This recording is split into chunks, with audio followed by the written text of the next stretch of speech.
എന്താ പറ്റിപ്പാ? എന്താ ഈ പറയണ? നിങ്ങളോട് ആരാ പറഞ്ഞ? ഇല്ലപ്പാ, ഞാൻ വിളിക്കാം. എടാ എന്ത് പറ്റി? ഒന്നുമില്ല. അല്ലടാ പറയടാ, എന്താ പറയുന്നത്? ഇവിടെ കൂടെ പഠിച്ച ആരിലൊക്കെ പോയി എന്നാ പറയുന്നത്. അവളോട് കുറെ ചോദിച്ചിരുന്നു, എന്നെ ഇഷ്ടമാണ്. അവളെപ്പോഴും വീട്ടുകാർക്ക് ഇഷ്ടമാണ്, എനിക്ക് ഇഷ്ടമാണ് എന്ന് മാത്രമേ അവള് പറഞ്ഞിട്ടുള്ളൂ. ഒരിക്കലും അവൾക്ക് ഇഷ്ടമാണെന്ന് ഇതുവരെ എന്നോട് പറഞ്ഞിട്ടില്ല. എടാ നിങ്ങൾ തമ്മിൽ സംസാരിച്ചിട്ടൊന്നുമില്ലായിരുന്നു? അപ്പൊ ഇന്നലെ കൂടി വിളിച്ചിരുന്നോടാ, ഒന്നും പറഞ്ഞില്ല. വീട്ടുകാരെ പേടിച്ചിട്ടായിരിക്കും.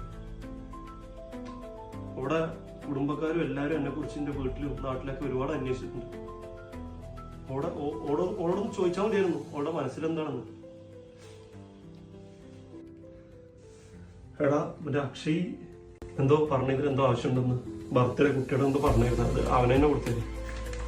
അവന്റെ കാര്യം നടക്കട്ടാ. ഇപ്പൊ നാട്ടിലേക്ക് പോകുന്നില്ല, അത് നല്ലത്. എത്ര ആൾക്കാരുടെ ഈ ഒരു സംസാരം കേൾക്കണം. നമ്മളൊരു കോമഡി കഥാപാത്രമായില്ലടാ.